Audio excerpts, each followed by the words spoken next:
दरम्यान Pune Nashik semi high speed railway मार्ग बदलल्यानंतर आता महायुतीचेच नेते रस्त्यावर उतरण्याच्या तयारीत आहेत। मंचरमध्ये दिलीप वळसे पाटील आणि शिवाजी आढळराव पाटील यांच्यात बैठक पार पडली आहे। यावेळी विमानतळ गेलं, रेल्वेही गेली, हायवे अपूर्ण, मग आम्ही प्रवास काय बैलगाडीतून करायचा का, असा सवाल आढळराव पाटलांनी यावेळी केला।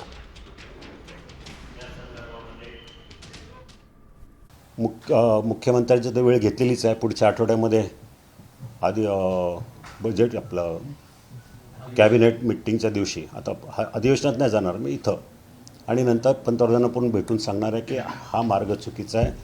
कारण जुन्नर आंबेगाव खेड ह्या ठिकाणी एक तर रस्त्याची ट्रॅफिक इतकी मोठी आहे, लोकसंख्या इतकी वाढली आहे, चाकणवरून म्हणजे पुण्यावरून निघालेला माणूस मंचरला यायला 3-3 तास लागतात।